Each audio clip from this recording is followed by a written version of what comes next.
Yes. If you could please stand and come to the podium and announce who you are. Yeah. Or you can do it at the chair there, at that table, as long as you have the mic.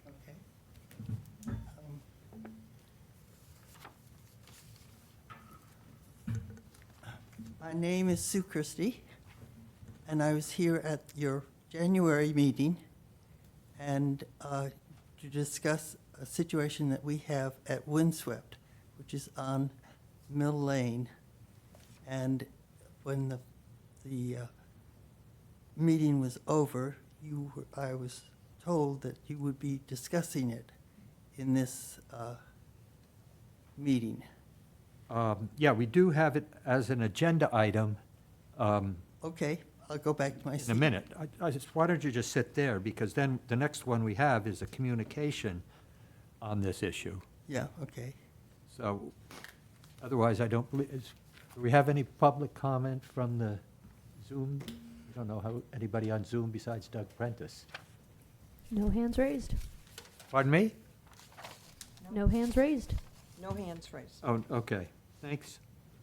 Okay, so we did have a letter from Mr. Marble, Mill Lane, about the no parking request on Mill Lane. Is that the same issue? Yes, it's the same issue. Okay, on that, do you want to say something about that? Do you want me to? Calvin, read I it? guess.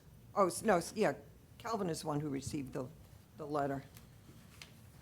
Do you want me to read it, or do you want? The chair reads it? Is that how that works? Oh, I'll read it. Fine. Okay. Okay, it's a rather lengthy letter, but says it was interesting and ironic to learn that condo association owners on Mill Road have contacted the Transportation and Bikeways Advisory Committees, apparently others in town government, with regard to the sight line and parking issues on Mark Lane. I have used Mill Lane at least a couple of times each week for years and have never seen cars parked on the street.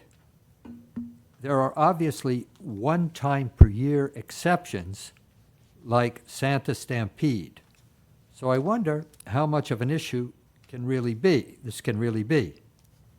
Okay, here is the real problem on Mill Lane. It is extremely dangerous to take a right-hand turn onto Beach Road from Mill Lane, much less a death-defying left turn. Major reason is the condo association landscaping now extends several feet into the roadway. Slowly but surely, over many years, the landscaping, trees, bushes, etc., have expanded from what was once a narrow barrier between the road and the condos to the wide, thick, plush barrier that exists now. I'd love to have pictures from 10 or 20 years ago when safety on this road was an issue. For the condo association to complain about sight lines when their landscaping has encroached maybe 6 feet or more into the roadway is laughable. I can't read, part of this is cut off. If you measure the current width of pavement at both ends of Maple Lane, I don't know of another road or lane in Orleans where property owners have been allowed to extend landscaping so much into public way. This has been a safety issue for years, especially during sewer construction, and I am amazed that the town has permitted this to occur. Please just take a drive down Mill Lane and try getting a right or left onto Beach Road. I'm also amazed that there hasn't yet been a terrible pedestrian, bike, or automobile accident at this location. The simple fix would be to get a town backhoe out there to reclaim the public way by removing bushes, trees, and landscaping that encroach on the road.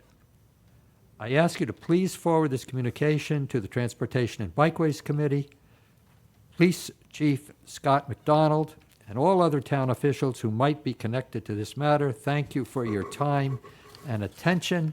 And that is from Judson Marble. Now, I just, as he suggested, taking a look at it. Well, I went the other day to look, and of course, it's a little bit different to look at it in the winter, when not all the landscaping is in full bloom, and also when there's piles of snow on the road. But I could see that, especially if you're trying to make a left-hand turn, or either turn, I guess, on the left side, there's shrubbery there, and then there's also a large tree. But it was very difficult to judge that in the winter. So why don't you respond to all of this and your original concern? All right. We had actually been approached by the town, and they came out, and the shrubbery was cut back on 2 different occasions. The first cutting was not satisfactory, and so we were asked to come back and have it cut again, which we did do. And actually, we hope that maybe it would be considered a one-way street from Beach Road to that intersection at the end of Mill Lane. Okay, who actually did the trimming of the landscaping? Was it the condo association or was it the town? I think it was the town. Oh, no, I'm sorry. I think we paid for the cutting. Okay, and what you were asking is if it were possible to make it one way Yes. from Beach Road down to Yeah. Poshet, Yes, it would be Poshet. I think either, I don't know if it's Poshet or is it? Barley Neck It right might be there. Barley Neck. It's Yeah. It might be Barley Neck. Is it Barley Neck? Ochet, Barley Neck, yes. Okay, From Yeah, from Beach right. to Barley Neck. okay, Yeah. okay. Calvin, do you have any reaction to this? I'd have to look into what sort of bylaw or regulation we have that would make us able to make a one-lane road. I think there's more to it than just wanting to do it. Yeah, I assume that it's not And the site- easy necessarily to make something, you have to go for public comment or things like that? Something I'd have to look into. Mr. Chairman, Yes. I have to say that I'm pretty impressed with Judson Marble's recollection, because when those condos went in, they went in prior to the Barley Neck condos. It was an old motel that was there. And the developer, Chatham guy, I can't remember the name, but I can find it, he was granted a revocable license to put his landscaping in too close to the edge of the road by the Board of Selectmen. I'll see if I can't find that revocable license, because just to make their condo work, they designed it, they had it all done. The town did grant them a revocable license, entirely revocable for just this reason, because we anticipated, guess what, trees grow. There's no other action than to do nothing, and all of a sudden your site distances. So I'm kind of compelled that and I don't blame certainly the people who live there at all, because this was the developer, prior to anyone buying any of those. I didn't live there. When you bought the condos, if you were the original buyer, it looked very nice. It looked appropriate and adequate, but it no longer is. So I think we need to work out something that addresses what probably should not have been granted, in retrospect, to put those in. Maybe we can follow up on this. I don't think this is an easy answer we'll just have in 5 minutes here. Right. But you could check the record, and, I mean, to have Yeah, I'll such check a the record. revocable license who would do that? The select board, the zoning board, or? Probably be the town administrator, but probably would not have done it without consultation with the Board of Selectmen at the time. Okay, I don't know. Scott, did you? Yeah, so we have 2 separate issues here. We have an issue of parking and a request to have prohibited parking on that roadway. I can tell you right now, we already have regulations in place that when you're driving on any of our roadways in town, you need to have 10 feet pathway in each lane. So if there is a vehicle obstructing that 10 feet, then you're technically in violation. Now, we all know, Cape Cod roads, 95% of our roads, you're not going to get that 10-foot clear access in the travel lane if any portion of a parked vehicle is in the lane. So that's already Wow. on the books. So the question is this: do you want to put signage up indicating that? This is, we got to be very careful here. We don't want a community full of no parking signs. Yeah, Okay, that's not aesthetically pleasing. We don't want to see that. So I would prefer that when there is a violation, if someone was to call the police department, to let us address it. Now, would the individual receiving the parking ticket have grounds to fight that? It wasn't posted, and that's something that our town administrator or town manager's office can handle with that. So I am reluctant to support putting up additional no parking signs. Let us enforce the regulations that are already on the books. With respect to the sightline issues, clear problem, no question. This is a dangerous intersection. It's more than trimming back trees. I think there's one pine that needs to be removed Right. completely. Yeah. I'm not sure what authority the town has to mandate that, but clearly, in my opinion, that is going to be necessary. With respect to the one-way request, I'm assuming we're trying to resolve that sightline issue by making it a one-way. yeah. I would, in my opinion, again, I would prefer to address the sightline issue specifically with the removal of the shrubbery and the tree, rather than make that a one-way. That's just my opinion. And it seems like there's certainly as a first step, it's to follow up on what George identified. And if there is what do they call it, a revocable license, that would be, it sounds to me, a fairly easy thing to go back and say, well, sorry, you've enjoyed it for a long time, but it was a revocable license. And if you then were able to pare back the shrubbery, probably including the tree, I don't know what the license covered. Does that make sense? Yeah, maybe we could just put this on a future agenda, and we'll get all the documentation for everybody, so we'll have it in front of us. We'll probably deal with it fairly Okay. quickly. That makes sense. Scott, you're comfortable with I that? agree with that, yes. Yeah. I had one other question. Calvin, did we find out whether this is a laid-out road? It's not a laid-out road. It is not a Okay. laid-out road, all right. I don't know if that makes a difference, but important to know. Thanks. Okay. Peter, Okay, so, yeah. couple things. So, as it relates to the parking, and I think maybe it was said in the email, I imagine that it's probably periodic and not systematic, because I don't know what the desire of the people parking there, where they're going. I think it's probably having to do with events, probably at the Barley Neck, the Santa Stampede, those types of things. Yeah. You know, so maybe during those events, we put up the temporary no parking signs like we do a lot of times, you know, just, And it has been done, yeah. which is probably done. Uh-huh. Whether people follow it or not, it's one thing or not. I think when it comes to the request for the one-way, if it's not a public road, we might not have the jurisdiction to make it one-way. And I think when requests like that do come to us, I think we need to look at, because that could create a lot of, this road maybe not, but other roads could create a lot of unintended negative consequences. Yeah. I think we just need to think about that and be able to bring that to the public, to have them comment on something like that, so it's a flushed out process. And potentially have an engineering review done that would inform us as to what the changes would mean in terms of traffic patterns and things like that.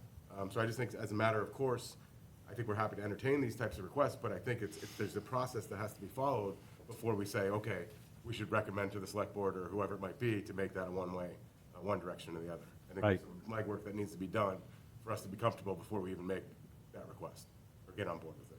Okay. Yeah, I think that's useful information. Anybody have comments on this? Okay, so basically, we will revisit this issue once we've been able to accumulate all the necessary background materials on it. And then we'll see where we go from there. Okay. Is that satisfactory for now? Well, yes, that's understandable. And, but, you know, you're not asking us to take all the trees down, are you? Well, not at this stage. We're not asking anything to be done like that, but we need to inform ourselves of what was covered by the revocable license to the developer. Yeah, And we also want to obviously take into account full range of issues involved with this. All right, well, I'll go back and tell our owners. Okay. Is there anything else you want to say about it? I just am a little bit concerned that you're going to come and say, take them all down. May I, Peter? Yeah. I think if you were to just drive up to the stop line at the stop sign, there's a designated line there where vehicles come to a stop. And if you were, for example, look to your left, what shrubbery or trees are obstructing that sight line to see oncoming vehicles? It would be my recommendation, if there was any tree removal, that it would just be to clear up that sight line in both directions. I think the major problem is on the left side, as you're entering Beach Road. Yes. So it wouldn't be a matter of removing all the trees from that location, just to clear up that sight line from a safety perspective. Yeah. I think that's fair. All right, I'll go back and tell them. Okay. No, but it still is a very narrow road.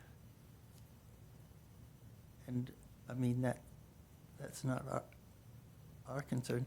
And that's the reason that we felt that perhaps it would be considered as a one-way road. Because, Well, can I ask, how often have you seen parking on that road? well, some of the people that attend to our grounds do park there, and we've told them now not to park there. Ah, But on the Pochit Road is, there's always 2 trucks parked there on the road. There's that homeowner has a rentable unit on that side. And they go in and out there, and there can very often be 4 cars there, some parking inside the fence and some parking on the road.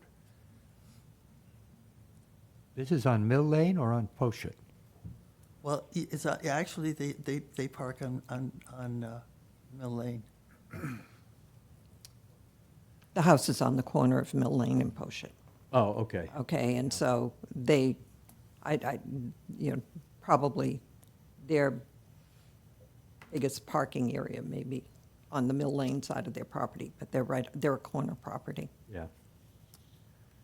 Okay. So just for our meeting minutes, what we're going to be doing is, at our next meeting, George will provide any information that he can find historically on what this revocable license was.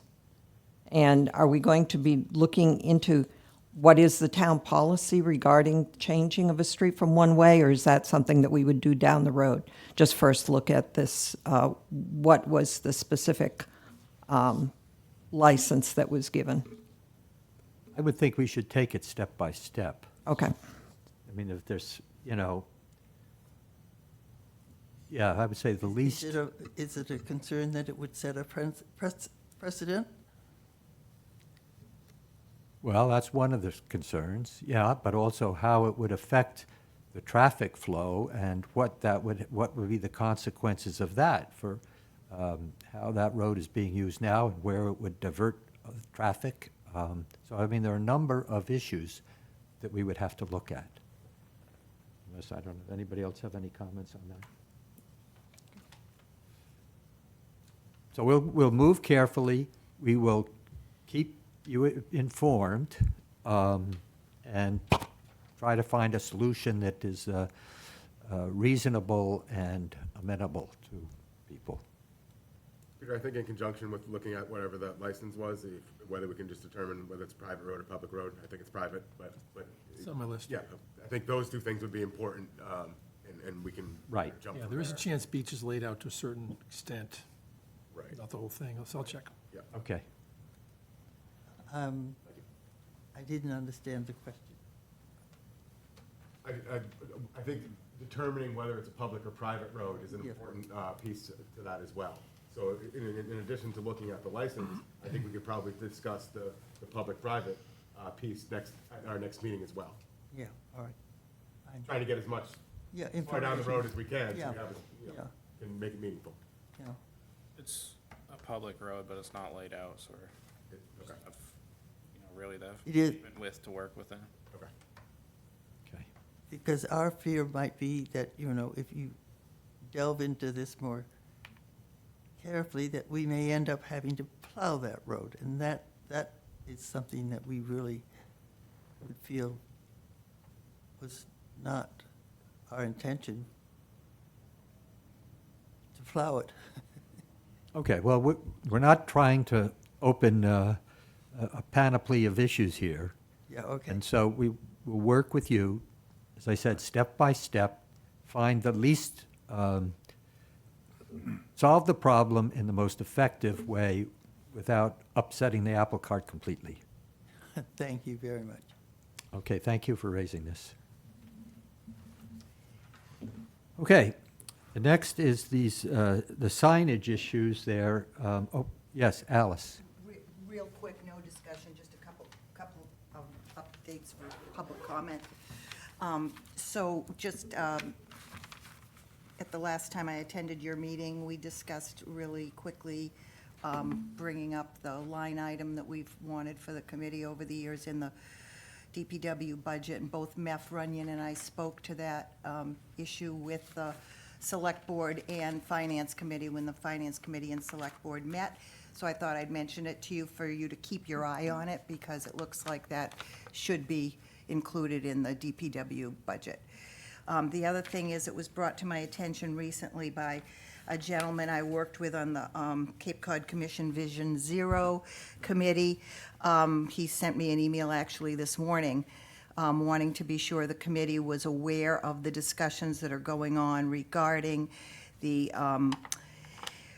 options that the Cape Cod Commission and others are considering with the Orleans Rotary on Route 6. There's some discussion of trying to include pedestrian safety. I don't know anything about this, but I thought I'd mention it to you, so I haven't heard you talk about this at your meetings and wanted to be sure you had it on your radar screen. And then the last thing was, there was mention at the Select Board Finance Committee joint meeting of a project at Eldridge Parkway, and again, I don't believe I heard you discuss that, so I thought I'd be sure it was something that you were all aware of. Okay, thanks. Sure. You had communication, I guess, with Stephanie?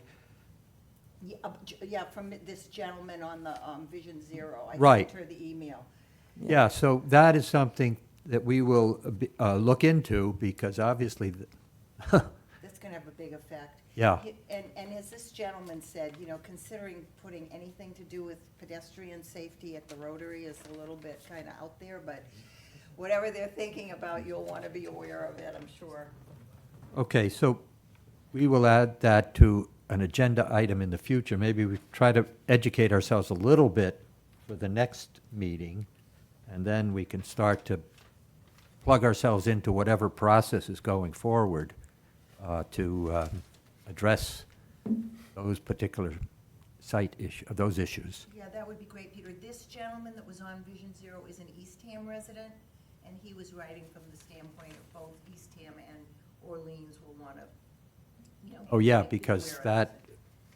roundabout is, I don't know, it's own, part of Eastham, part of Orleans, I guess. No, it's all in Eastham. It's all in Eastham.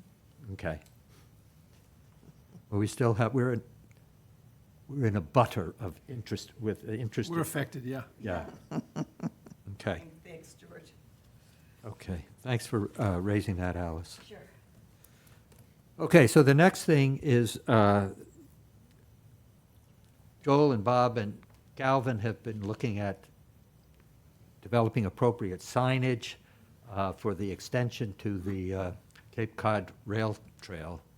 And you've done a lot of work on that, so why don't you tell us what?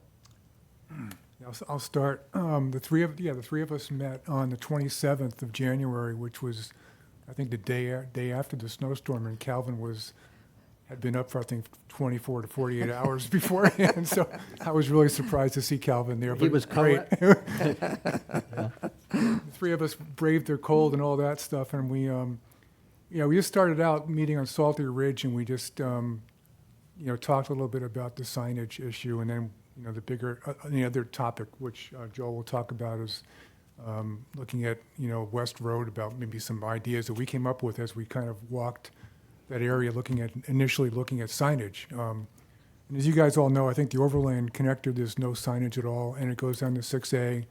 And, you know, there's, anybody on 6A doesn't know about it. There's new housing development going in there. There's a new crosswalk. You know, so there's a real need to kind of direct traffic, bicycle traffic, to where you can access the bike path. So there's basically 5 spots that we showed Calvin, where we came up with some ideas of where the signage should go. Obviously, it's like right by Baker's Pond Road. When it comes down to the 6A, there should be a sign there. There should be a sign across the street on Bay Ridge access to get both ways of traffic for bicyclists. And then as you go up overland, there's signage needed to kind of direct you to the bike path. So there's about 5 spots, and you know, we kind of just talked about it, and we all agreed, you know, pretty much, and it's a matter of getting the signs, you know, and figuring. I think you mentioned that there might be some free signs we can get. Yes, I'm a member of the Friends of the Cape Cod Rail Trail. They meet monthly, and 2 weeks ago in the last meeting, I asked the DCR folks about signage, what their preference is as far as, you know, consistency and stuff. And Susie Johnson, who knows Calvin and has worked with him in the past and stuff, said, we got a whole stack of these signs, and we can not only give them to you, we can help put them up. So I'm like, well, we're meeting with Calvin next week, and, you know, we'll agree on where we want them. And, you know, in the spring, when there's no snow, we can put them up. But that's kind of half the picture. That's the signs that identify pointing people to the rail trail. The flip side is we need signs going from the rail trail, identifying how to get to 6A. And Calvin brought up a good point with the Wayfair project, as far as signage and being consistent. Whatever we come up with, we don't want to post something only to find out it's not consistent with what they're doing. Yeah, so the town's working on a wayfinding plan. We just want to be consistent with their signage if we are to add any additional signage to what DCR recommends. So it would really just be more like formatting and style of the sign that we want to be consistent with, so people can identify it. Okay, so the first issue is the spots for for having arrows how to get to the rail trail. Are there issues from the town's perspective about where they're put in? No, the only issue we might have is just being in the state road layout. If we wanted to direct people from the state road, we might have to get an access permit to install signage on that corner. From From 6A? into the spur. From 6th Street down to Bay Ridge? Okay. Okay. And are you in a position to seek that? Yeah, we could put in a request. We just need to know what we're putting up there and where we want it. So we'd have to have the sign that we want to put up designed so we can propose it. Okay, so if they already have the signs, you know, lefts and rights or whatever it is, that you can get a picture of that or something, and work together to get that particular, you only need it for one place, is that correct? On 6A, there'd be 2 places. Oh, okay. They're just across the street from each other. Oh, okay. You got Baker's Pond Road, you know, there's a post there that says Baker's Pond Road. Right below that sign, you could probably put a CCRT sign, 0.4 miles, or whatever the distance is, and just with an arrow, and a bike, you know, sign, just directional arrow on both sides. So those are the 2 places on 6A. The rest of it's all within the town, Right, it's just those two. you know. Okay, so, and the 3 of you guys work that out, get the necessary permit, then get the signs, and then in the spring? Yeah, we can get the ball rolling on that. Those permits can take a while to come back, so Okay. look into it. So but you could, if we ever have soft soil, you could put the first 3, the other 3 in. I mean, whatever makes sense, okay? Yeah. Calvin, would you prefer to deal directly with Susie, or do you want us to, what's your preference, about the signs and posting them? If they're willing to install the ones that are consistent with the rail trail signage, then it is kind of their jurisdiction, so. I'm happy to let them do that. I can reach out to Susie and confirm that she has my blessing. And where to put them and stuff? Yeah. Yeah, yeah. And the state road signs, just have to get a permit for those. Okay, so The next- Calvin, you'll do those two things, i.e. Reach out for the permit or the license, whatever they call it, and also then confirm with the rail trail people that you can get the sign. Okay. Quick question on the sign. So are these signs consistent with other signs that we have in town? I guess I don't understand exactly what they are. The rail trail has standardized signs for their wayfinding. I think that's what we want to match. It's really a MassDOT thing. Sure. I'm just thinking about if we want to put them in other locations, I want to make sure we all Yeah. agree with what we're putting up and what we're proposing. Green sign, Green bike. with the back, with the white. Green border. bicycle sign, Yep, you know. okay. yeah. All right. Just want to make sure we know what it is before we say we're going to put them up everywhere. Yeah. But I think it makes sense. We might want to think of other locations as well. Okay, well, thank you for your, Yeah, and the next piece is on West Road. We talked a little bit about some ideas, and maybe we can move to that, and Joel has Yeah. things on the screen he can talk about, and we can okay? get to that. Wanted to maybe comment. Oh, Alice? Yeah, Peter, thank you very much. I just thought I'd mention that when we put the spur trail in, our goal was to have a little bit of almost like a map at the rail trail end, because ostensibly, people who are coming from away would have no clue if they just saw the CCRT green sign, which many of them don't even recognize anyway. I'm not sure they'd know there was even anything down there. Now, there might be an assumption that the people who live on Baker's Pond and the little roads up above and the new development will know the community well enough to be able to find their way with just those little CCRTs. But I would suggest considering, because there is some money set aside, to do a better signage at the rail trail end. It could be on the town land of the spur trail, so people could see the map of the roadways that go down there. And the other final thing I would say is that we were in discussion pretty heavily with Cape Cod Commission regarding MassDOT's changing the light at 6A and Baker's Pond to have a pedestrian cross signal. And that's going to be critical, I think, especially for the new residents of the new development there. There'll be a lot of traffic, pedestrian and bike. Does that make sense? Oh, this is where, Does that make sense? where it's, It's the by the light, the underground, traffic light that's there on 6A. Yeah, There's no pedestrian crossing light there. And it's quite a long span, right, going across 6A. So for safety reasons, and in our letter initially to the commission was acknowledging that we're going to have a lot of residents. There's a lot of residents that live up, if people don't drive up Baker's Pond, they don't even realize there's quite a few little communities up there on some of the side roads. Can't remember all the names. So that might make sense to have some follow-up with Cape Cod Commission. Where are we in this discussion? Does that make sense? Because it's definitely been asked, formally and informally, and it was on their radar screen yeah, for the last 3 years, maybe? okay. I don't think there's even crosswalks there right now in order to install the pedestrian Xing lights, so we Request have for to that. deal with that too. Okay. I guess if the commission has done some work on this, it'd be good to understand where they left it off, and if not, it'd be good to get on their Unified Public Works program, maybe not for this go-round, but for the next go-round, because I think it is a meaningful connection there, but it's signals, it's crosswalks, it's sidewalks, all those things have to happen at the same time, and all needs to be permitted through the DOT. Would have been great if that mitigation money as part of the development that was able to cover that, but I'm not sure how that all shakes out. There was no mitigation money on that project.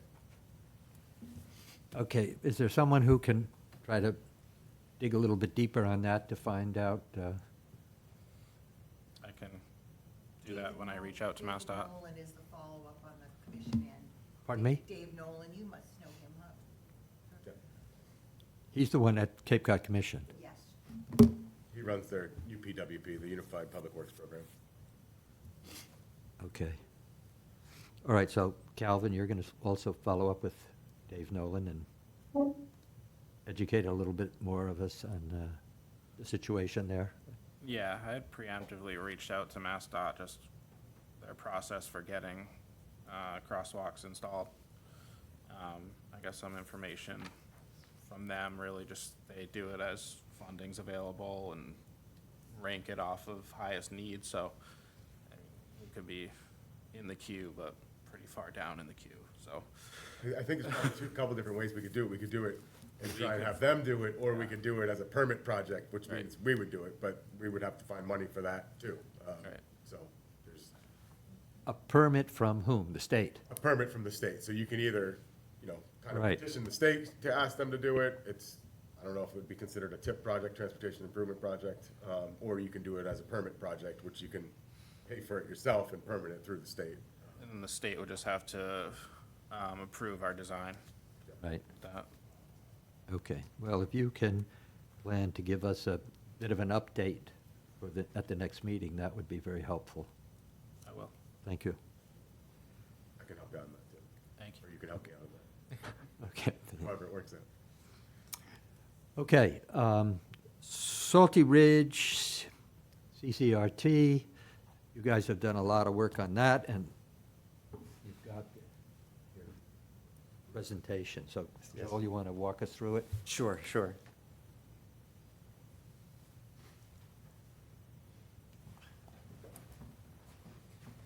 So Bob and I have had a number of conversations about this. We've walked the area as well as riding over many years, this area. As Bob had mentioned before, we also, last week, bounced some of our ideas on site with Calvin and really appreciated him taking the time out and some of his thoughts, as well. We didn't want to potentially make a bold statement only for Calvin to say, no, this isn't going to work. But, anything's possible, I think, is something along those lines. And what we tried to do is come up with a variety of different options, short, medium, and long term. And obviously, there's some are easier, some are more expensive. There's grant potential as well. I had Stephanie include this document in the packet. I was just wondering has anyone get a chance to take a look at it beforehand? Okay, great. As far as just the visual, here's the rail trail that we're talking about over here. Originally, when they had the trains, it went straight across. And when Route 6 was built, the bridge was removed. Several of the plans talk about the bridge connecting the two pieces of the rail trail. And in '85, when they built the rail trail, the solution was basically to kind of feed it into Salty Ridge, then West Road. You got a crosswalk here, West Road, and you got another crosswalk here to get to the rail trail. In addition, riders will go on this side of the road as they're going towards Salty Ridge, and they'll go on this side of the road when they're going from Salty Ridge to the crosswalk. I thought it was interesting to kind of just put some perspective, and when I was at the rail trail meeting, I asked the DCR folks, what's the highest volume area of the rail trail? And without hesitation, like Orleans. When you think of the rail trail, it's really like the bike gateway to downtown Orleans. And when you think about bikes in Orleans, also, it's probably the highest volume of bikes in Orleans is the rail trail. And many of those people are out-of-towners. They're not familiar with the intersections and that it's a live road. You're not on the rail trail anymore, especially if you have novice bike riders, families, younger children, so on and so forth. And that 0.2 mile section of West Road, if you look at the entire rail trail, it's the only gap that is there, that all of a sudden you go from the rail trail onto a live road, and it's also the only part of the rail trail where it splits on the side of the road and you're going two different directions. So it really does stand out as a unique part of the rail trail experience. I put links into various plans. This isn't a new topic with this committee and with anyone on the Cape as well. And it's been identified as a high priority, and a number of different studies and the Complete Streets prioritization plan as well. The bridge is on the prioritization plan, and 5 years ago it was $6 million. Who knows what it would be today? But it's a pretty expensive endeavor to do that. So Bob and I kind of came up with what we call the short, medium, and long-term options. We're going to be talking about speed throughout the town. Is it next month or in the next one or two meetings? Perhaps we put this on the table and talk about that when we talk about the overall speed limits in the town. But the 20-mile-an-hour safety zone possibility of putting a sign there, that's an option. And then also the vulnerable road user law that was passed a year or two ago. Part of that is the motorists give 4 feet to pass signs. Perhaps we put them there, but also bigger picture, can or should we be putting them in other areas around the town? So we thought those were kind of shorter term things. On the medium term options, and I have some pictures also describing some of these things here. We thought of the two crosswalks, and painting lines isn't really going to move the dial much with slowing vehicles, but having a traffic calming table, AKA a speed bump, a gradual, larger speed bump to raise the visibility awareness of pedestrians and cyclists. And I know with these, as well as all the options, there's pros and cons to all of these things. And perhaps we can talk about some of those after I go through the different options. And then ideally, really what we're hoping as an option is a shared use path connection from the Cape Cod Rail Trail crosswalk to Salty Ridge Road. It eliminates the need to cross West Road at Salty Ridge. It also reduces the conflict points because the bikes will not be right next to moving vehicles. And what we're talking about is basically expanding the south side of West Road with a 10-foot wide protected bidirectional shared use path. And that's a lot of words, but it's basically just like the rail trail. The rail trail is 10 feet wide, and they're bidirectional, so it's basically very similar to the rail trail. We would also have along the bridge, it would have to narrow down from 10 feet to 8 feet, just because of the constraints of the bridge. We're space constrained there. But 8 feet, that would also include a 2-foot buffer. And I put in some language here. I ran this through AI to kind of pull stuff from our prioritization plan and Complete Streets, and I think it checks almost all the boxes for a lot of grant money potentially here. But what's nice about this, it really eliminates the hazards as opposed to putting some Band-Aids on it, and if this were to be done, it would be eliminated from all these various plans. We're really thinking of a key solution here. Obviously, there's a lot of cost and time involved in that. So the alternative that we thought about also that would have some benefits in improving the protection of the vulnerable road users is basically just expanding the existing bike lanes on both sides of West Road. There's grass, about 3 or 4 feet of grass right between the road and the guardrails. And removing the grass and paving it gives us some more space. Maybe we can even put a buffer. We could even put what do we call them? Flexible posts. In prior meetings, we were calling them bollards, but bollards are fixed. Flexible posts are similar to what you see on Route 6, the yellow ones. They do flex. And when we were talking with Calvin, he did kind of burst our bubble a little bit. And he said, well, sorry, Calvin.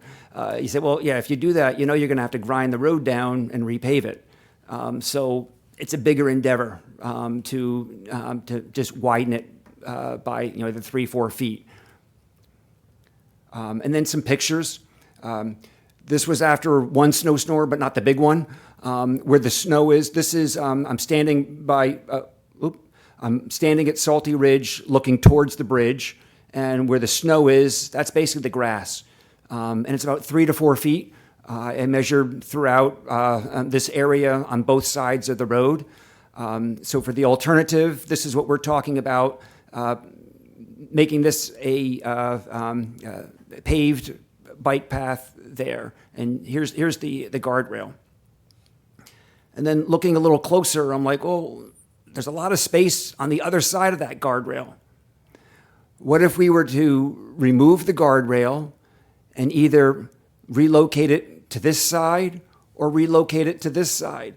And Bob and I didn't want to get too into the weeds with design because we think, let's have a professional designer come up with some alternatives. Ideally, if it's on this side, it physically is protecting much better of vehicles separating from the vulnerable users. And then here's a picture, close-up of the bridge. And from this line here to, there's some concrete right here, is approximately 10 feet. So you have a 2-foot buffer, and you have the 8 feet. And also, it does have a sidewalk, and what we would probably have to do, the engineers, it's not that big of a thing to raise the level. If we have a path here, the path and the sidewalk, this has to all be at the same level. You don't want to have a curb in the middle of your bike path, but this is basically showing what the path would look like over the bridge. And then just pulling some visuals. This is a calming table crosswalk. You can see it's rather large. Also, it has green for where the bikes pass and a regular crosswalk for pedestrians. And the green painting, it's evolved. There's a lot of different variations, and I'll defer to Calvin and those guys as far as how do you delineate between pedestrian crossing and bicycles crossing. But this is what a calming table would potentially look like. And this is the preferred design, the idea that we're thinking of. This would be 2 feet. And if we could put a guardrail right here, that would be great. If not, it might just be curbing of some kind.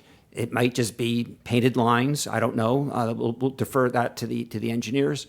And then on this side would either be a guardrail. In our West Road, it does fall off. There is about probably close to 10 feet drop. So you might need a fence of some kind here in the event that, cyclists, you wouldn't want them to ride off and then go down a pretty steep embankment. But this is kind of giving a visual of what we're talking about, where you're really separating the path from the road itself. And this is the alternative that we were talking about. If you kind of expand it, and then you have a buffer, and here's the flexible posts that we had talked about. Okay, well, thank you very much for putting all that together. I have The question is how we address that. Yeah, you have something to say? All right, now, I'm unclear where the division is with the Cape Cod Rail Trail of who finances and constructs things having to do with the rail trail. Now, I guess Orleans is different in that it isn't just the rail trail, it comes off into the town. But these are great ideas, but is there any possibility that CCRT would fund some of that construction?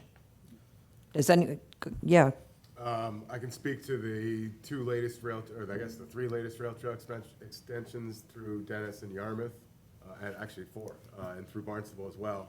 Those were initially funded, the design was funded by the towns.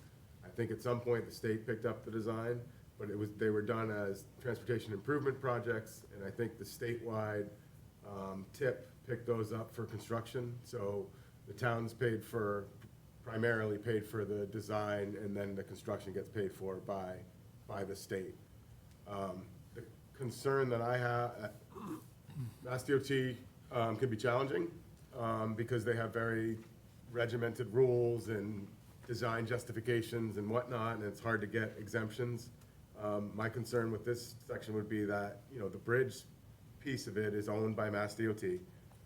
So we would have to work through them to get whatever we want to do approved. I don't know that they would approve any of the suggestions that we came up with, albeit I think they're great improvements. I don't know that they would meet the letter of the standards for Mass DOT when it comes to their complete streets, shared use paths, all those types of deals. It may mean a new bridge, I'm not sure, but I think those are things that would be worth exploring. I think, again, talking with the Cape Cod Commission about this would make some sense. And I don't want to be perceived as not for this. My son learned to ride his bike on that flat section of rail trail between, between Main Street and West Road there. And as he got confidence, we had to keep turning around because it was like we had a wall at West Road there. Even if he probably could have got over that hill in the spring or fall when traffic wasn't as bad, we didn't do that. So I think there's definitely a need for that section. And honestly, we've spent, I think, a fair amount of time and money addressing the intersection at Main Street. And honestly, this is no different. Like, there's not a lot of destinations in between that stretch where people are getting off the rail trail. If they're crossing Main Street, a lot of them are crossing Salty Ridge and West Road as well. I mean, I know some people are coming downtown and whatnot, but I see that as a direct connection, and a lot of people coming from the park and all that. I think it's definitely worth having some conversations with the commission, just to see the viability of some of these ideas. I think they are great ideas, but sometimes great ideas don't always play that well with the DOT. But it's something that's already there, so maybe that carries a little bit different weight. But I think one of the bigger challenges is the ownership of the trail. See, the rail trail doesn't have a lot of money. Like they because a lot of times when they do the extensions, they ask the towns to help with the maintenance because they don't necessarily have the wherewithal or staff to increase their maintenance abilities. Hasn't there been an extension on the Wellfleet end of the Yes, rail trail? right, there's another one there as well. And so what process did that go through, do you know? The Wellfleet side, I was not involved with that one. I was more. It's Parks and Recreation. I went to one of their meetings. Parks and Recreation, I thought, was involved in all of the rail trail. Right, but that was it was a less complicated thing than we're talking about here, for sure. I think so, I'm not sure. Yeah. I can only, I was involved with the other ones in the west, Okay, thanks. going west. Okay, any other initial reactions or comments? Just think there's a couple things that we need to keep separate. It's just a lot of what we're talking about really applies to like designated bike lanes where the rail trail is not a designated bike lane. It's for bikes and pedestrians, so like the green striping and the crosswalks with the green is really for when cyclists cross on their bikes, whereas in the rail trail, you're supposed to get off your bike and be a pedestrian when you cross. And then I think like, you know, the bridge is obviously our biggest constraint in that we have a 50-foot layout over there. We could do almost anything except for the bridge. So if we can figure out an alternative that MassDOT likes for the bridge, then the goal was to keep people on one side of the road so that you just eliminate any crossings on the Salty Ridge intersection. And then at the other end, we have like a nice queuing area that kind of aligns people with the road, so we don't have that awkward alignment on the other end. So, great idea. Obviously, we'll have to see how it could work, and make everyone Can you go happy. back to the part of this slide that shows short-term, medium-term, long-term? Like Doug's on, ready to? Oh, right, does Doug have his hand up? Yeah, I did, if that's okay. Or Go I'll wait ahead. until after he's finished there. Okay, well, I'll go in after he finishes, it's fine. okay, thanks. Go down one more. want me to- Short term. Okay, There you go. all right. Are there things, obviously, the long-term one is going to involve a whole lot of work. But in the meantime, are there things that are sensible that we could do, either short-term or medium-term?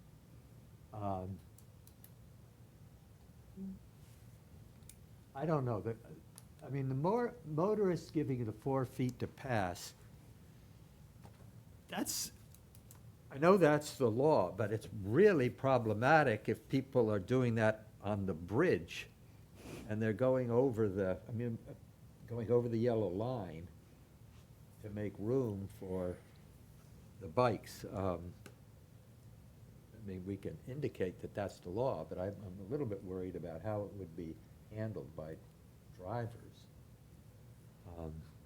Yeah, Griffin has a comment. Pardon me? Griffin has. Okay. I have a comment to the second one, the 20-mile-per-hour safety zone. You know, that's just advisory, so it's not enforceable. You know, so I wonder whether it would have the true desired effect that we would want, because I don't think we would be able, you can't sit there and with a speed gun pull somebody over that's going 25 or 27 or whatever. I think it would just be an advisory sign that would be up there that hopefully people would adhere to. I'd be interested to see what the chief's thoughts are on advisory speed signs. Yeah. Yeah, that's, I'd have to look into that a little bit. That's news to me, because I know that we talk a little bit about the two different statutes that regulate speed in the Commonwealth, 9017 and 9018. White signs, result of an engineering study, the yellow signs. The enforcement procedures behind that are a little bit different. But ultimately, you can cite for that. Now, with the 20 safety zone, I'd have to explore that a little bit more, whether or not, Yeah, I think it's different whether, if it's a school zone, it's one thing, Yeah. but this safety zone is different. And I believe you have to track a vehicle for either a quarter mile or an eighth of a mile at above speed. And so, because we just went through this in Brewster on Tubman Road, we had a lot of complaints about that. And so we worked with the commission to identify what we could do and what we couldn't do. And if it's not a result of an engineering speed study and not in a school zone, then you need to either track by an eighth of a mile or a quarter of a mile Exactly. So in some cases, it still is enforceable. You can still get a ticket, but if the zone is limited, you're not going to be able. Exactly. So systematically, you can, and a lot of times when you do get a police officer behind you, you start to slow down. At least most people that are paying attention do. Okay. Doug? Doug? Oh, sure, thank you. Nice job, guys, a lot of work there. As you were talking away, I'm like, cha-ching, cha-ching, the price going up and up and up. It's just, my goodness, deep down in the pockets. Certainly the town has recognized that the disjointedness of this section very clearly. And I think 15 years ago, that's when they took on the project to do something that could see, we can sort of accommodate the bikers and make it easier. So the two landings that are out there on West Road, one opposite the lower section of the Cape Cod Rail Trail on the west side of West Road. Again, thinking you've got families traveling, kids and bikes, so this is a way for them to have refuge before they cross the street in the crosswalk. And then when you go north, a similar landing was placed right by the guardrail on that side. So again, the families. Hardcore bikers, head down, butts up, they're gonna just get in the middle of the lane and they're gonna turn left. That's what's gonna happen with those guys. But when you got a lot of families, which you do have here, that's what we try to do is provide safety. Another element on safety we added, I don't know if everybody remembers, but when Salty Ridge came into West Road, it was a Y-type intersection, like the letter Y, a skew angle intersection. So then when the design was done, and there was actually a land swap with one of the owners right there, all of a sudden when it got realigned to a 90 degrees, there was this giant 26-inch oak tree that all of a sudden appeared out of nowhere. It's like, where did that come from? You never saw it, right? A kiosk was added, which has since, I think, it deteriorated with the weather, and the bench is still out there today, which, again, to sort of accommodate everybody. 2 years ago, I believe Tom Daly and I met out there to clean up some of the signage because it was kind of a little confusing. And the big theme we had was, let's get people into downtown so they can spend their money. Obviously, we got a couple of gems to the north, Skakit Beach and Rock Harbor Road, and the signing up there is cleaned up. Okay, Chief, when I looked at the accident data, I didn't even see West Road and Salty Ridge on the database as a high accident location. So there aren't any real significant crashes out there. Okay, but also, I think, and Griffin's absolutely correct, the bridge is owned by Mass DOT. So when we basically changed the configuration or the markings out there on West Road, we had to get a permit from DOT just to change the fog lines. We didn't touch the bridge. We just had to do that to change the fog lines. And then, you wonder about timing and permitting process. Highway access permitting is not simple. It doesn't happen in 2 weeks, okay?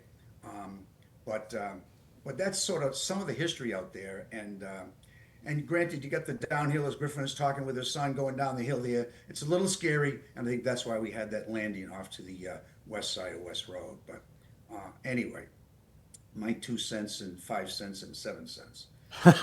Okay. All right, that's very helpful. Well, it's important. So I guess the question, any other comments, initial reactions, and I mean, I think all these things are positive. Like, we've been trying to do something for a long time here, and we're continuing to do that. So I think that does hold some weight with TOT and whatnot. It doesn't mean it's gonna get it cheap, make it cheaper, but I think, and the fact that it plays into Vision Zero and a lot of these other things, studies that we've done, it's ripe for discussion. okay, so the question is, what's the best way to proceed with the discussion? Do we do this incrementally? Do we have a couple of different paths of discussion going forward? I'd be happy to talk, or at least have a conversation with the Cape Cod Commission. That would be great. About this, and Yeah, I maybe I'll agree. do that with Calvin. Just because, they're often the impetus for getting things like this off the ground, or helping us get things like this off the ground. They often, if we determine we want to go the transportation improvement route, they can help us with the notification forms and things like that. So, and they're the authors of some of the studies that we're referring back to, and point out this area. So I think that's a logical first step, and we can see what their feedback is and take it from there. Okay, I mean, that sounds reasonable to me. And I very much appreciate the work that you guys have done in showing about what possibly are options, and then we need to flesh out them, and I think we should pay attention to short-term and medium-term, as long as they don't impede what we're doing on the longer term. Could I ask one question? So either next week, when we start talking about our agenda for next week or next month, I'm sorry, or April, we were going to at some point have a discussion on speed, general discussion on speeds on the roads. Would this be like one area that we can do a little bit of concentration on during that discussion? Would that work? I think Calvin and Scott, you were the two that were going to lead that whenever we have that discussion, that this could be one of the highlighted areas for discussion.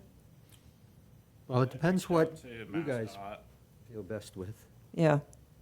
I had reached out to MassDOT trying to get some current information about our engineered speeds and looking into adopting the 25-mile-an-hour zone on a street-by-street basis. I don't know if it's better to have the conversation when we hear back from them. Yeah, okay. All right.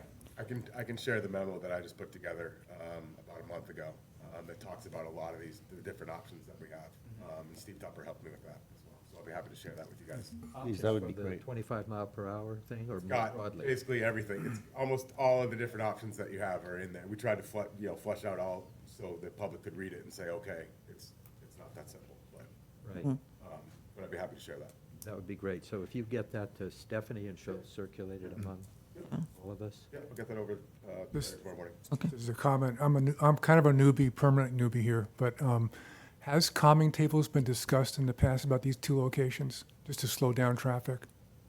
Or just, just to maybe, I don't think it's really a dangerous area either as far as accidents, but I can see with number of people that use that area in the summertime and this fall, there's a lot of bikers on there, a lot of kids. The calming table just gives to me that, in their memory bank, hey, I gotta slow down. Signs aren't gonna do it, but the calming tables would do it. And I just don't know if what's happened in the past that's ever been discussed. I defer to Doug. I think might probably have the longest tenure with this. Well, we did obviously have in-depth conversation on the installation of the speed tables on Skagit Beach Road near the beach. One of my concerns is that we talk a lot about the 85th percentile. 85% of the people are going to drive at a reasonable speed based on the roadway conditions. So in my opinion, when you have a very well-designed, wide roadway, speeds are going to go up. And I can give you many examples in town what we have here. When we see speeding, Finley Road, wide, people tend to drive a little bit faster. So what concerns me is that on a road like West Road, where speeds are up just a little bit, not like maybe if it's just 30 miles an hour, you have to have proper warning installed so that speed comes down dramatically before they hit that speed table, as you can see what that may result in. Exactly, right. Where we installed the speed tables on Skagit Beach Road, you come into the end of the roadway as you're approaching Skagit Beach, speeds are lower, and it made a lot of sense putting it there. So we have to be very cautious of where we're putting these speed bumps, or in this case, Agreed. speed tables. I like the idea when Old Colony is redesigned, put the speed tables there in conjunction with the crosswalk, utilizing the crosswalks. You see that in a couple different locations. I really like those. So if you had a few of those in that particular area, that's going to slow down traffic quite a bit. Right. So I think we have to be very cautious when we're looking at these particular areas. I would be a little bit reluctant to have a raised crosswalk at that location unless there are other measures that we could put in place to slow traffic down before they got to that location. And I'm sure the engineers know a lot more than I do. Yeah. I agree. I think particularly with the composition of bikers you have there, probably not a good idea. You're going to have kids, young kids, you're going to have 4-year-olds, 5-year-olds riding who may not be aware of this stuff. And, if you had little kids or grandkids, sometimes the stability is not there. I think it would not be a good idea on that section of roadway. Well, I'm thinking that you would have it off the bikeway, either, in other words, the speed table would be, you're crossing over and you have a clear path. The speed table is going to slow traffic down before, the bikers will not go over the speed table, unless you're biking right through on West Road. So there's ways you can design it so the bikers don't. So you're are talking not- widening basically to put that in there, right? Pardon? You're talking to widening the road to add that? No, Nick? no, I wouldn't widen the road. Okay, I guess I'm not clear then. What He's you're looking thinking. for a speed table before the Before, it'd be. crosswalk, Yeah, before the crosswalk. pretty much between the bridge and the Okay, Salty Ridge okay. crosswalk. And then you have a gap for the bikers riding in the shoulder area or the bike lane area? Yes. I mean, there's ways you could design it so bikers are not impacted by the speed table who are just going on West Road onto Salty Ridge. The chief was saying about Old Colony and the crosswalks there, that's probably a better, possibly a better place to have the raised crosswalks. Marston's Yes. Mills, is that what we're talking about? It's that really kind of area that's kind of Yep, really. very Yeah, that's- congested, that yeah. makes a lot- Yeah, that makes a Yeah. lot of Village sense. too, by the courthouse as well. That was. Yeah, Barnstable Village and Marston's Mills, yeah. Near the Yeah. courthouse. Yeah, so you're kind of seeing those congested areas, Right. it works, it really works. So when you're looking at more of an open area like we're dealing with there, the speeds are a little bit higher. I'm a little nervous about that, a vehicle coming in too fast, hitting that speed table, and you're gonna have some problems. So normally, they utilize the more congested areas. Okay. Yeah, we've got to wrap, we've got Yeah. time. Peter, quick comment. When there's conversations with MassDOT and the commission, I would highly recommend leveraging the work we've done with housing in those areas. Both of the areas we've talked about, the town has done a great job in starting to move forward with housing. And we're already seeing, even here in the dead of winter with snow on the roads and on the sidewalks, the pedestrian use by West Road near the new housing complex is increased amazingly. So I don't know what it's going to look like in the spring and summer. But I think we need to, they look at just the transportation and not necessarily say, when you build out housing, you really need to also pay attention to the safe pedestrian and bike options. Right. Okay, so what I would suggest is, Dylan, you're going to circulate your Yep. opus magnus on these issues. Yeah, I'll share the memo and then I'll, And then I think what we do is at the next meeting, we come back and talk about how that informs how we move forward on this particular topic. yeah, and in the meantime, we'll also can talk with the commission as well. So we can bring back some of that information as well. Because the memo is really just based on speeds. and Yeah. What we can do regulatory-wise with speeds. Okay, does that make sense? Yep. Okay. Okay, the next thing is we do have this meeting, No, it's number 7, what? Main Street. Oh, Main Street, yeah. Okay, so on that, well, we have all the work that is, where do we stand with VHB doing the survey? They were able to get out there and do the rest of their field work right before the snow fell, so Great. that was good. And they'll just be processing it. I think he said by the end of February, we should see some results of their findings. So we can put that on the agenda for March to get a first look at it? Does that, you think, makes Yeah, sense? or I could notify you when I get the results and plan it then. Okay. Whatever you prefer. You say, If I don't have the results, then it's probably not worth putting on the agenda. oh, yeah, no, I agree. When he gets back to me with the results, I'll obviously share them with the committee, and we can put them on the agenda then. Okay, Sounds good. great. Thank you. I have another question on the Main Street. Yeah. I had included in the packet The most recent printout, I don't know if it is the most recent one, George, that is available, the most, a CIP. I just took that out of my book from the last one that was made public. And on that CIP, it shows 2 entries for Main Street. And those 2 entries were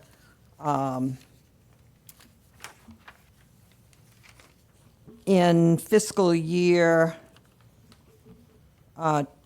20, well, it showed 3. Fiscal year 26, it showed 100,000. That was for the field survey, and we all know the sad story with that, but we were able to go forward with the field survey.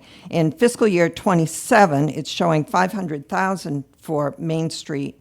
And what we had talked about was that 500,000 was going to be for design engineering for Main Street.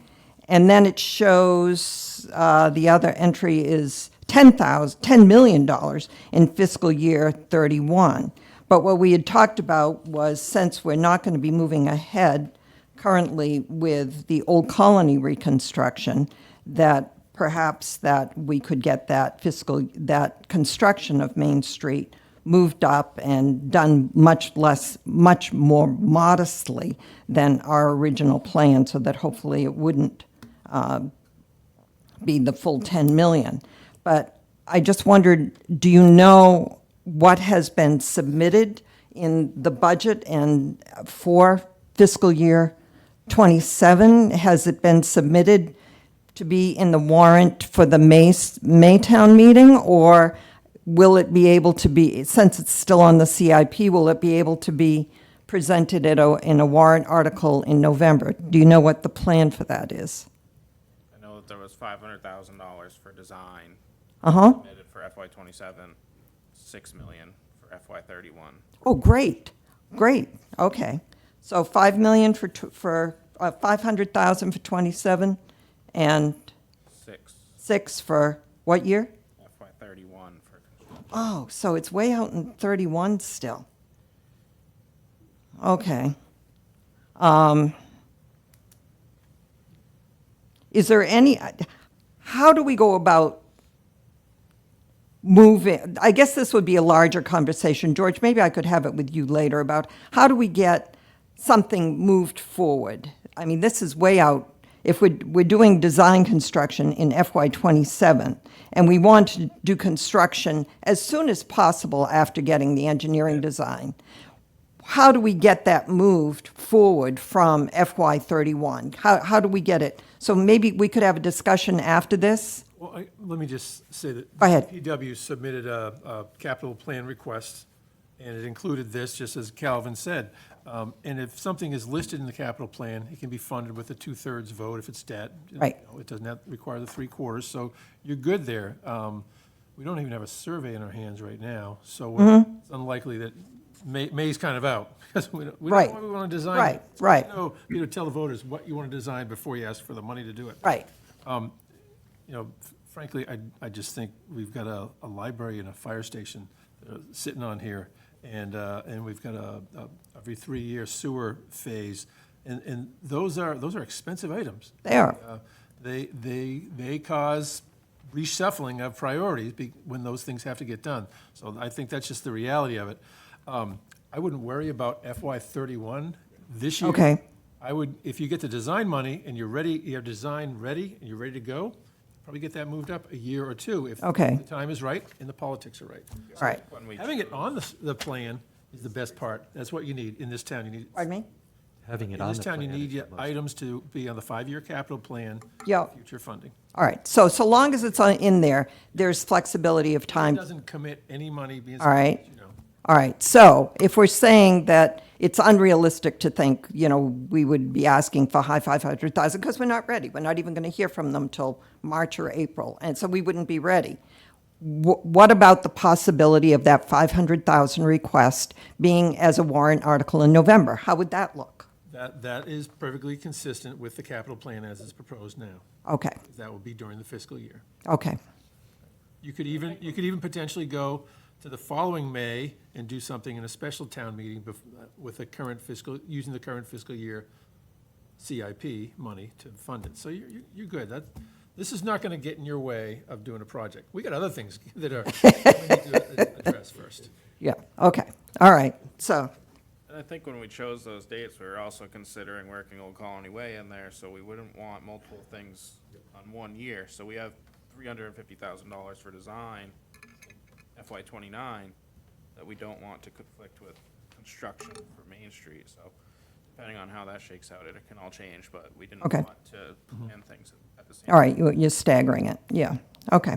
All right, okay, that answers all my questions, thanks. And I know we're tight on time, so, Yep, okay. Well, we have this community meeting tomorrow afternoon, or, yeah, evening. And this is, of course, on each road. You know, Josh is going to have material for us at some point. Has anybody seen that?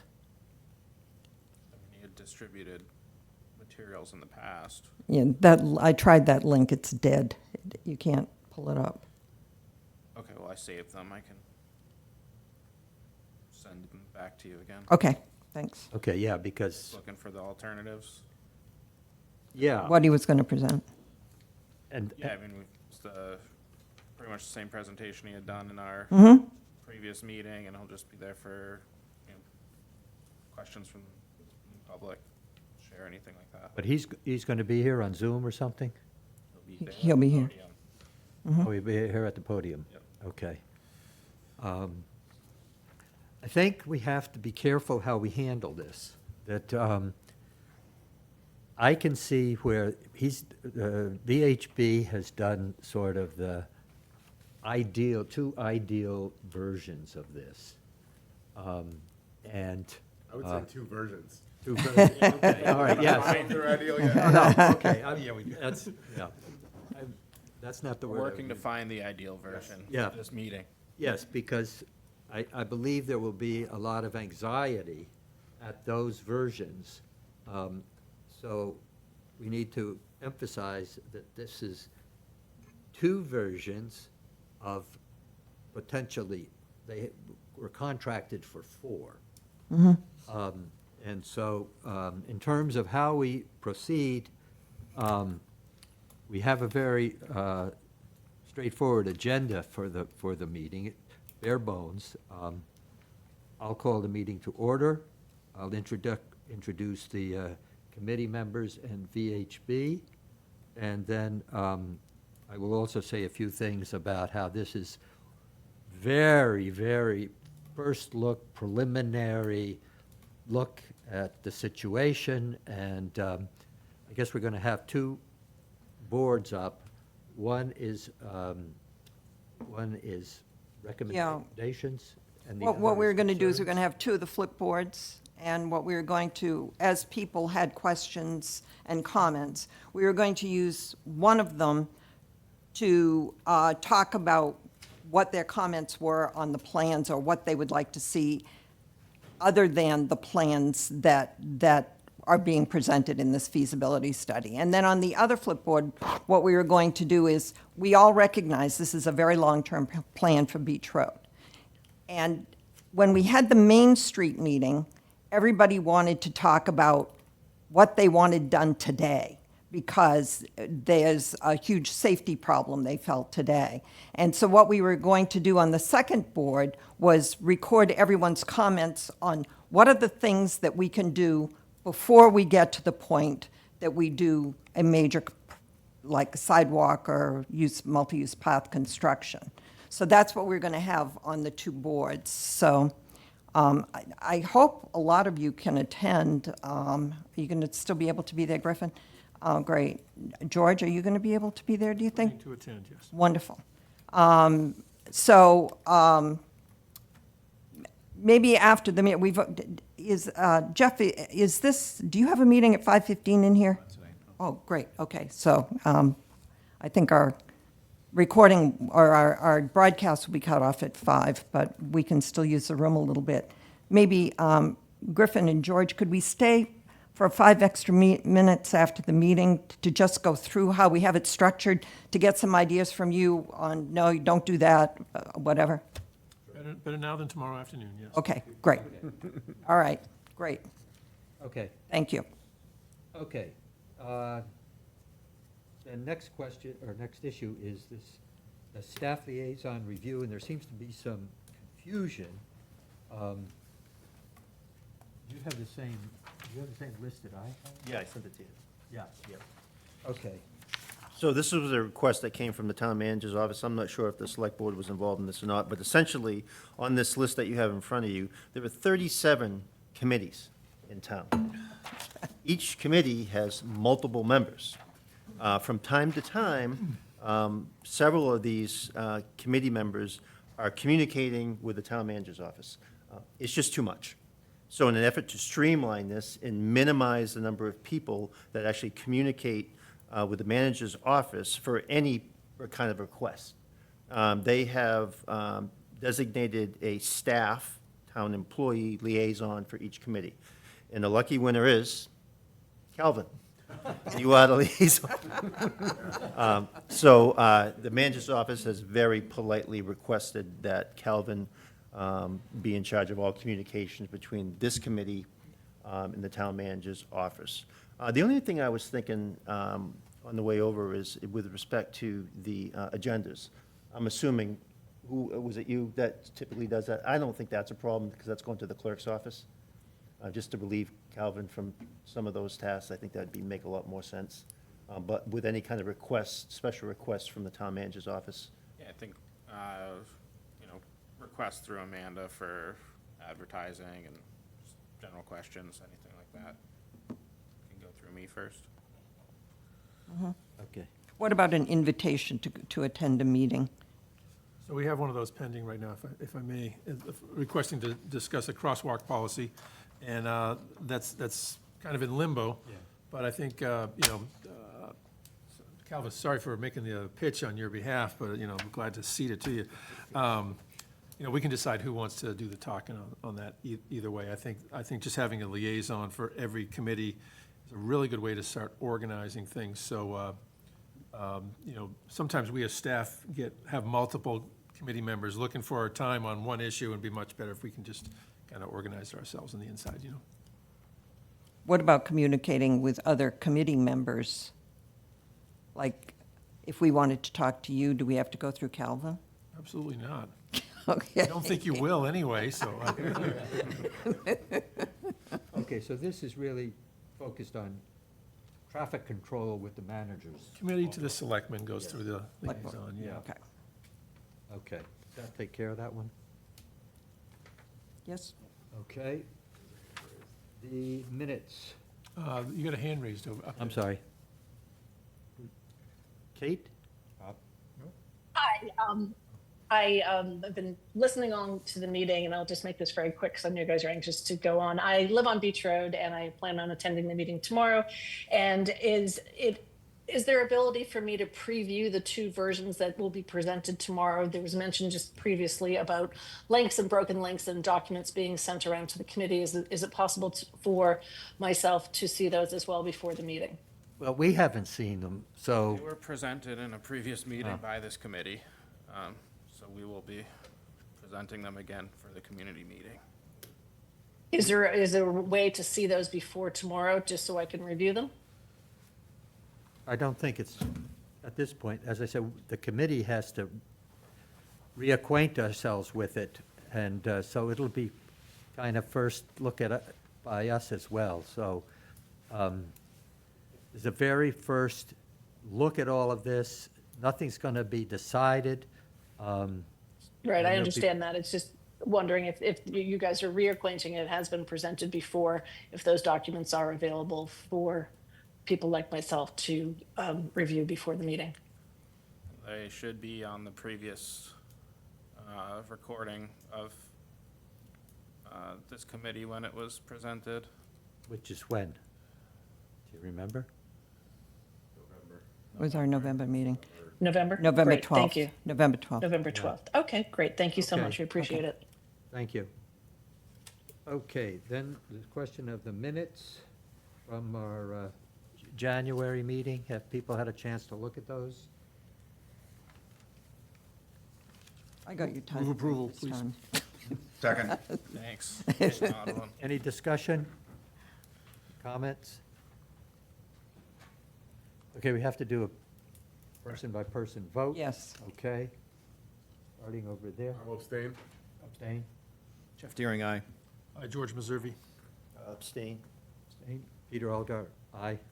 Stephanie Gaskell, aye. Calvin Sutton, aye. Bob McDonald, aye. Joel Porton, aye. Doug? Doug Prentice, aye. Okay. Got that recorded? Yep. Okay. Any movement for adjournment? Oh, no, Other let's, business. let's do,